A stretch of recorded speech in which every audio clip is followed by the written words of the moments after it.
तसं नाही 100% करायची तुकडे राष्ट्रवादी राष्ट्रवादीला आधार मिळाला. नमस्कार. सांगली कृषी उत्पन्न बाजार समितीचं त्रिभाजन करण्याचा निर्णय काही दिवसांपूर्वी शासनाच्या वतीनं घेण्यात आलेला होता. परंतु या त्रिभाजनाच्या विरोधामध्ये सांगली कृषी उत्पन्न बाजार समितीचे जे विद्यमान संचालक मंडळ आहे त्यांनी कोल्हापूर खंडपीठाकडे या संदर्भामध्ये याचिका दाखल केली होती आणि गेल्या 3.5 महिन्यांपासून या संबंधामध्ये ही याचिका सुरू होती. कालच या कोल्हापूर उच्च न्यायालयाच्या खंडपीठानं निर्णय दिलेला आहे की हे त्रिभाजन करण्याचा जो निर्णय आहे तो रद्द करण्यात आल्याचं या खंडपीठानं सांगितलेलं होतं. त्यानंतर कृषी उत्पन्न बाजार समितीचे जे विद्यमान सभापती आहेत नलवडे आनंदराव नलवडे साहेब त्यांनी आपल्या पदाचा कार्यभार स्वीकारलेला आहे.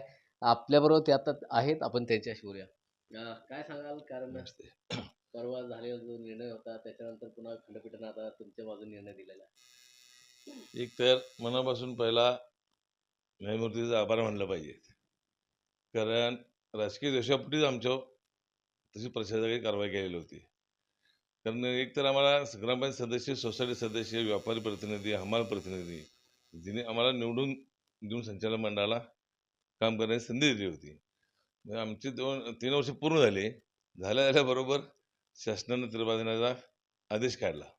आदेश काढल्यामुळे डायरेक्ट प्रशासकाची नेमणूक केली. आम्हाला विषयाला विश्वास घेतलेला, आम्हाला सल्ला बसलेला काहीच नाही. त्या विरोधात आम्ही हायकोर्टात खंडपीठाला कोल्हापूरला गेलो. तर आम्ही याचिका दाखल केल्या. त्या शेतकरी संघटनेची याचिका होती, सोसायटी संचालक, ग्रामपंचायत सदस्य आणि संचालक मंडळ अशा आम्ही 4 याचिका त्या दाखल केलेल्या होत्या. तर 4 याचिकेच्या दाखल केल्या असताना 7-8-10 केसेस झाल्या. 10 दिवस चाललं आमचं. पण बऱ्यापैकी चांगले हिअरिंग होऊन सरकारी वकील होते, चेंबर ऑफ कॉमर्सचे वकील होते, आमचे वकील होते. आमचे वकील उमेश मानकावरी साहेब, सुरेंद्र शाह आणि श्रीनिवास पटवर्धन, गणपवली साहेब. मग आमच्या वकिलांनी आम्हाला चांगलं सहकार्य केलं. शासनाचे वकील तळेकर होते, त्यांनी चांगलं म्हणजे मुद्दे मांडले. पण कोर्टानं 44 कलमाच्या आधार घेऊन जे आमच्यावर केलं होतं ती चुकीचं आहे. की कोर्टानं पटवून दिलं त्यांना, तुमची ऑर्डर विड्रॉ करा म्हणून सांगितलं, पण ते काय सरकार वगैरे तयार झाले नाहीत. त्यामुळे काल कोर्टानं आम्हाला आदेश दिलेला आहे. त्यात सस्पेंड साहेब होते, दोघांनी भरपूर वेळ दिला, चांगलं हिअरिंग भरपूर. मी काल जवळजवळ 1.5 तास झालं, परवाशी 2.5 तास चाललं होतं. एवढा वेळ देऊन सगळ्यांचे म्हणणं ऐकून योग्य तो निर्णय दिला. परत काम करायला आम्हाला संधी मिळालेली आहे. काय सांगाल, कारण जतचे आमदार असतील, सांगली विधानसभेचे आमदार असतील, यांनी खूप उचल खाल्ली होती की याचं त्रिभाजन झालं पाहिजे. काय नक्की राजकीय आकसापोटी झालेली होती? हो, 100% राजकीय आकसापोटी झालेला आहे. कारण कसं आहे, कवठेमहांकाळ जतची परिस्थिती तर तुम्ही बघितली, मार्केट कमिटी प्रॉपर्टी चांगली मार्केट कमिटीचीच आहे. तिथं उत्पन्न फार कमी आहे.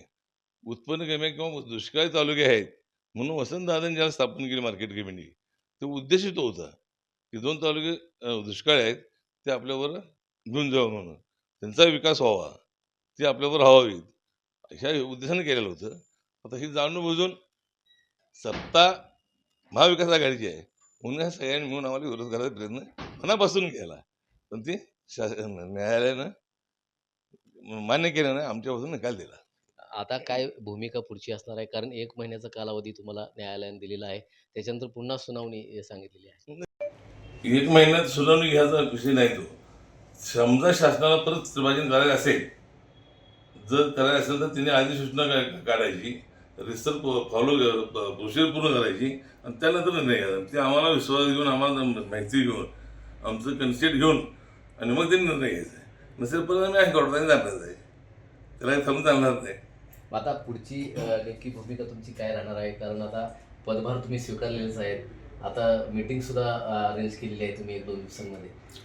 तर आता काय झाले, 4 महिने प्रशासक होते, प्रशासकाने काय करायचा अधिकार नव्हता आणि आदेश नव्हता. कोर्टाने आदेश केला कुठलाही धोरणात्मक निर्णय घ्यायचा नाही, तर त्यांना काय करता आलेलं नाही. आता महत्त्वाचा मुद्दा की पावसाळा जो आहेच, रस्ते फार खराब आहेत, ड्रेनेज फार दुरवस्था आहे. पहिला ती व्यापाऱ्यांना हा द्यायला, शेतकऱ्यांना हा द्यायला, जायला वाहनांचा त्रास होऊ नये. त्या म्हणून जेवढं विकास कामं चांगली करता येतील तेवढं सर्व संचालकाच्या मंडळाच्या सगळ्यात आम्ही पूर्ण करण्याचा प्रयत्न करू.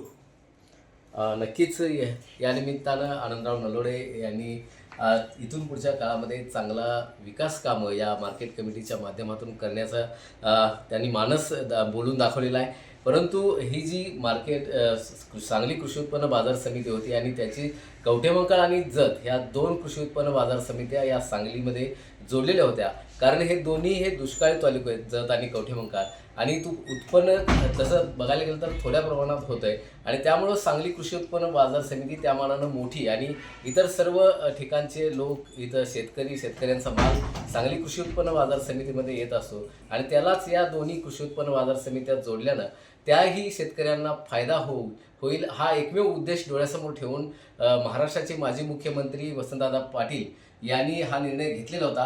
परंतु राजकीय आक्षापोटी, राजकीय द्वेषापोटी हा निर्णय जे आता सत्तेतले जे काही आमदार असतील, अनेक पदाधिकारी असतील, नेते असतील, त्यांनी केवळ आणि केवळ राजकीय आकस मनामध्ये ठेवून हे त्रिभाजनाची भूमिका मांडलेली होती आणि त्याला आता खऱ्या अर्थानं कोल्हापूर खंडपीठानं खऱ्या अर्थानं चपराक दिलेली आहे असं म्हणायला हरकत नाही. मोहन राजमाने, नवराष्ट्र न्यूज, सांगली.